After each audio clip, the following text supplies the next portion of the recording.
Welcome back to the Cell Block Scorch. This is week number 28.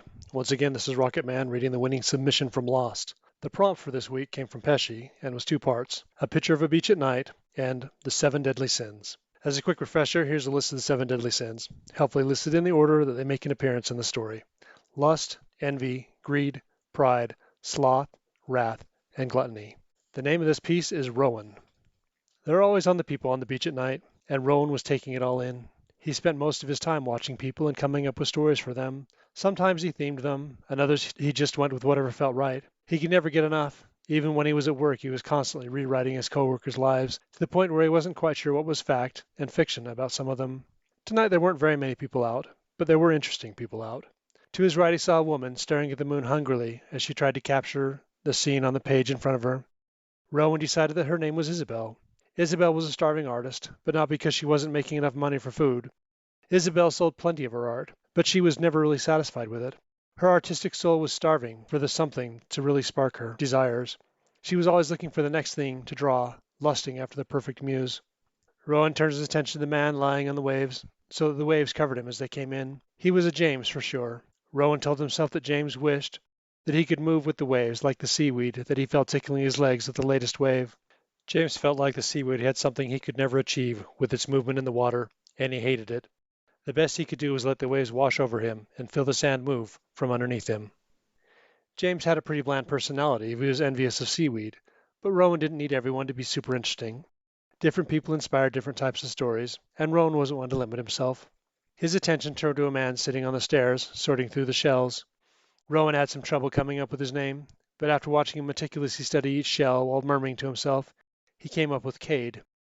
Cade was a man on a hunt for riches. He was really hoping to find pearls, but he would also make do with taking the most perfect shells and selling them. Cade used to collect all types of shells, seeing the beauty in all of them, but one day he'd been lucky enough to find a clam with a pearl inside. Now he only wanted what the rest of the world would label valuable, and he threw out the shells with imperfections. Cade hoped every day that he would find more pearls, but he never had. Rowan's attention was caught by a couple walking past Cade. They made their way down the stairs. The man, who Rowan decided was Elijah, looked at Cade with disdain, like he didn't believe Cade deserved to be there. The woman with Elijah, who was obviously named Caitlin, had a similar look on her face. Elijah and Caitlin continued their walk with haughtiness exuding from them. Rowan knew that Elijah and Caitlin were both CEOs. Elijah was going to propose later, with the full moon lighting the night, and it would be quite romantic. He was sure that Caitlin would say yes, because he was perfect. Elijah was in for quite a shock, though. Caitlin would not say yes, because she didn't think there was anyone in the world who was good enough for her. Elijah was nice, she was having a fine time with him, but she was better than him in every way. Rowan felt bad for Caitlin and Elijah, because he was sure that neither of them would ever find real love. They were too focused on themselves. As he pondered Caitlin and Elijah's doomed love, he saw a woman sitting in the tall grass on the left side of the stairs. She was reclined, and up until that point had been so still Rowan hadn't even noticed her. Even now, as he watched her, she was perfectly still. Annalise didn't like to do anything, so much so that she only went by her first initial, so she wouldn't have to say all the syllables in her name. She was content to sit and just let whatever happened, happen. Rowan was sure that she would be a great statue actor, but A didn't want to put in the effort to get the costuming. A didn't even need a job, because she had married rich, and her husband took care of her. Just as Rowan was coming up with why A was at the beach at night alone, he noticed that A was actually looking at something, and when he followed her gaze, he found her husband.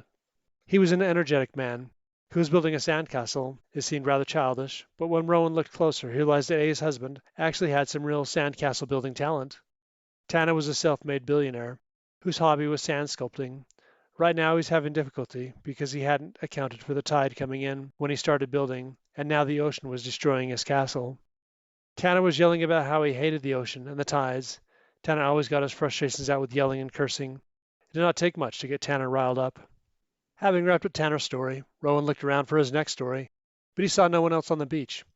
Rowan decided it was time for him to head home. As he walked down the street, he looked for more people to make up lives for. He needed more. It was surprising how many people were still out, and Rowan got a good fill of stories as he headed home. Rowan's hunger for new stories was satiated for now, but as his head was hitting the pillow, he thought about how he couldn't wait to get back to it tomorrow. What's up, inmates? Pesci here with some judge comments. First of all, one of our listeners asked me in person why I like the Seven Deadly Sins so much, since I've prompted it twice and I mentioned I really like them. So I thought I'd explain that really quick. When I was in middle school, or around about that time, there was this YA series that was fairly popular amongst people I knew. It was called Hush Hush. And I read that, and it has kind of a fallen angel plotline, and that was fun. And then when I was a little older, I read these books by Lauren Kate, I think, about also fallen angels. So I've always liked kind of the angelology aspect, liked seeing that played with in fiction. And my Seven Deadly Sins little series thing that I have working on is also plays into that angelology aspect. So that's one part of it. I think another part of it that I really, really like is the idea of concepts embodied in people. However that goes. You get a lot of that with the old gods mythos, right? Like with the Norse gods and the Greek gods, they're kind of gods of specific domains. And that's always fun because you've got a person who's supposed to embody a concept or a way of being. And I think that's always very fun. That was one of my favorite parts of Percy Jackson as well, which was also really popular when I was in middle school. But anyway, that's something I really, really like about the Seven Deadly Sins. And you can go so many different ways with it. You can be like, oh, I want this person to be pride and it's going to show up like this or like that. Or maybe it shows up in the fact that there's somebody who opposes them and is humility, you know? I just think that's fun. So, you guys just listened to Lost's winning Scorch, and I'm going to be honest, it was a real toss-up for who I was going to pick this week. Y'all should really listen to Cricket's Ember on the Patreon because it was also excellent. Just great work on both pieces that week. Ultimately, I picked Losts because I really liked the idea of somebody coming up with these stories on their own in their head. I thought that was cool.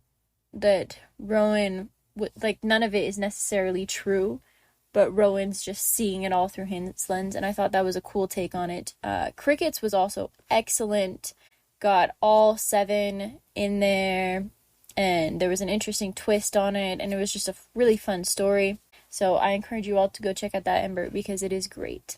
That is all the judge comments I have for you today. Keep those fires burning, y'all. As usual, I don't have any further comments about this piece.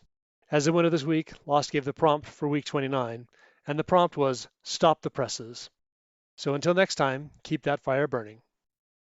The Cellblock Scorch is a production of Stellacore, an independent group of nerds sharing their obsessions with the world.